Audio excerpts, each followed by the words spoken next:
Welcome to Sahi classes. आज हम पढ़ने वाले हैं विद्युत बल रेखाएं और विद्युत बल रेखाओं के विशेषता के बारे में। तो चलिए हम पढ़ना स्टार्ट करते हैं। तो देखिए, विद्युत बल रेखाएं होती क्या हैं। किसी आवेश के चारों ओर के विद्युत क्षेत्र को दर्शाने के लिए जिन काल्पनिक रेखाओं का समूह खींचा जाता है उन्हें विद्युत बल रेखाएं कहते हैं। मान लीजिए आपका कोई आवेश है, इस आवेश के चारों ओर ये जो हम रेखा खींच रहे हैं, ये रेखाएं क्या है, आपकी काल्पनिक रेखा है। तो इस आवेश के चारों ओर विद्युत क्षेत्र को दर्शाने के लिए जो हम ये काल्पनिक रेखा खींच रखे हैं, इसी को हम क्या कहते हैं, विद्युत बल रेखा कहते हैं। क्या कहते हैं, इस काल्पनिक रेखा को ही क्या कहते हैं, विद्युत बल रेखा कहते हैं। ठीक है। अब देखिए, आपका एक धनावेश के लिए, एक धन आवेश के लिए, एक धन आवेश के लिए विद्युत बल रेखाएं कैसी होती हैं। बल रेखाएं, तो देखिए, एक धनावेश के लिए आपका जो बल रेखाएं होती हैं वो, मान लीजिए आपका धन आवेश है, तो इसके लिए जो विद्युत बल रेखाएं होती हैं वह क्या होती हैं, धन आवेश से स्टार्ट होकर आपके अनंत तक जाती हैं। क्या होती हैं, उसकी बल रेखाएं जो हैं धन आवेश से, यानी धन आवेश से स्टार्ट होती हैं और आपके अनंत पर जाके समाप्त हो जाती हैं। कैसी होती हैं, धनावेश से स्टार्ट होती हैं और आपके अनंत पे जाके ये समाप्त हो जाती हैं। और एक ऋण आवेश के लिए जब हम बात करते हैं, आपके एक ऋणात्मक आवेश के लिए विद्युत बल रेखाएं कैसी होती हैं। तो देखिए, आपका एक ऋणात्मक के लिए, मान लीजिए आपका ऋण आवेश है, इस ऋण आवेश से जो इसकी रेखाएं होंगी वह क्या होंगी, हमेशा ही अनंत से स्टार्ट होंगी और कहाँ पे आके समाप्त होंगी, आपके इस ऋण आवेश पे आके आपकी रेखाएं समाप्त हो जाएंगी। यानी अनंत से स्टार्ट होंगी और आपके ऋण आवेश पे आके आपकी ये समाप्त हो जाएंगी। अब देखिए, दो विपरीत आवेशों के लिए, दो विपरीत आवेशों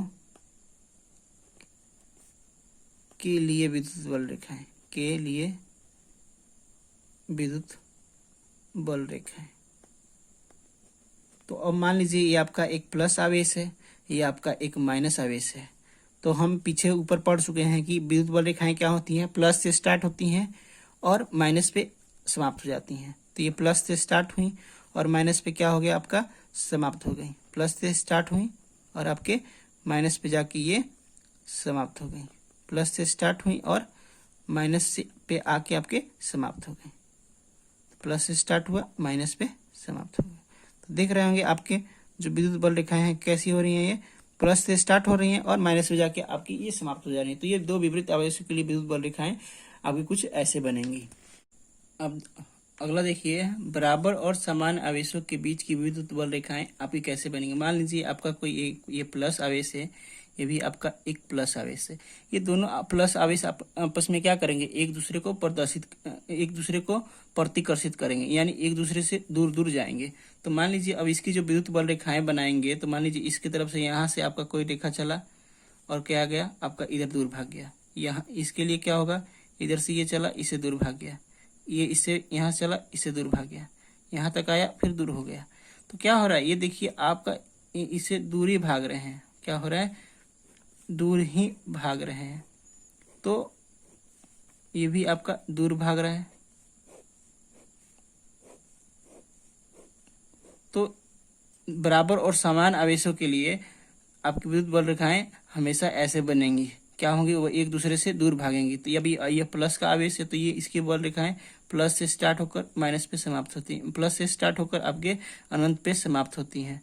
तो ये सब विद्युत बल रेखाएं आपके बाहर की तरफ बनेंगी, बाहर की तरफ जाती हुई बनेंगी।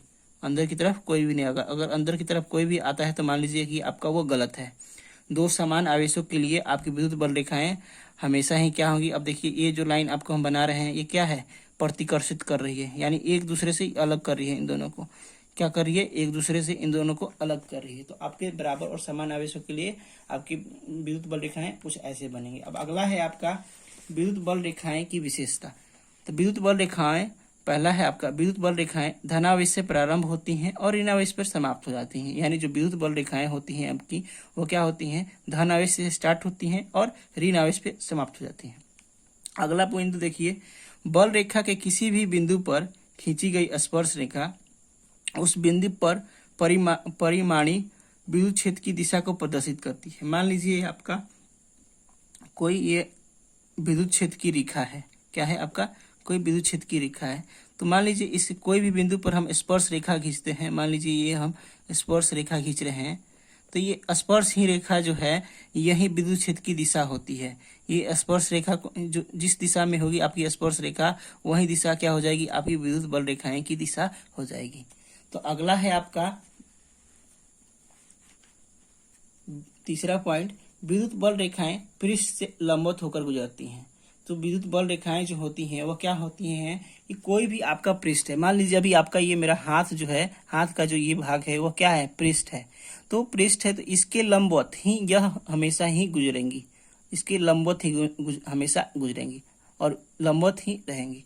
अब अगला है दो बल रेखाएं एक दूसरे को कभी नहीं काटती हैं, क्योंकि काटन बिंदु पर दो स्पर्श रेखाएं खींची जा सकती हैं जो उस बिंदु पर विद्युत क्षेत्र की दो दिशाएं प्रदर्शित करेंगी और यह असंभव है। मान लीजिए ये आपका एक विद्युत बल रेखा है, ये दूसरा है विद्युत बल रेखा, इसको E1 नाम देते हैं, इसको E2 नाम देते हैं। इससे काटन बिंदु है ये है। अब यहाँ पर इस काटन बिंदु पर जब हम स्पर्श रेखा बनाते हैं तो इस E1 के लिए स्पर्श रेखा यहाँ बनेगा और E2 के लिए स्पर्श रेखा यहाँ बनेगा। अब देखिए इसी बिंदु पर जो विद्युत क्षेत्र रेखा होगी, बल रेखा होगी, उसके दो दिशा मिल गया कि नहीं मिल गया, एक आपका ये मिल गया, एक ये मिल गया। तो एक विद्युत क्षेत्र की दो दिशा क्या संभव है, कभी भी संभव नहीं है। तो इसीलिए आपकी जो विद्युत क्षेत्र की रेखा है वो हमेशा क्या करती है, एक दूसरे को नहीं काटती है, क्योंकि जब काटेगी तो क्या हो जाएगा, आपके उसके दो दिशा बन जाएगा, जो कि असंभव है। अगला है आपका पांचवा, समरूप क्षेत्र में खींची गई बल रेखाएं परस्पर समानांतर होती हैं तथा एक दूसरे से समान दूरी पर होती हैं। तो समरूप यानी बराबर। तो मान लीजिए आपका जब हम विद्युत क्षेत्र रेखाएं क्या है, आपके एक ही दिशा में खींच रहे हैं और एक ही दूरी पर, इनके बीच की दूरी क्या है, समान होती है, तो इसको हम बोलते हैं समरूप बोलते हैं। तो आपका देखिए क्या है, आपका समरूप क्षेत्र में खींची गई बल रेखाएं परस्पर क्या होती हैं, समानांतर होती हैं, यानी समानांतर होती हैं और तथा एक दूसरे से समान दूरी पर होती है। उनके बीच की दूरी क्या होती है, बराबर होती है। अब अगला है आपका विद्युत बल रेखाएं कभी भी चालक के अंदर से नहीं गुजरती हैं, इसलिए चालक के अंदर विद्युत क्षेत्र रेखा शून्य होता है। तो आपका जो कोई भी चालक होगा, आपका जो मान लीजिए कोई भी चालक होगा, उस चालक के अंदर आपकी विद्युत बल रेखाएं क्या होंगी, शून्य होंगी। उसके चालक के बाहरी सतह से ही वह विद्युत बल रेखाएं गुजरती हैं, न कि आपके अंदर से।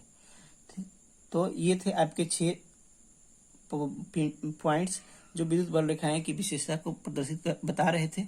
आपको वीडियो कैसा लगा प्लीज़ हमें कमेंट्स करके, अगर वीडियो आपको अच्छा लगा तो लाइक कर दीजिए और कमेंट्स करके हमें बताइए कि आपको वीडियो कैसा लगा और हमारे चैनल को सब्सक्राइब कीजिए। Thank you.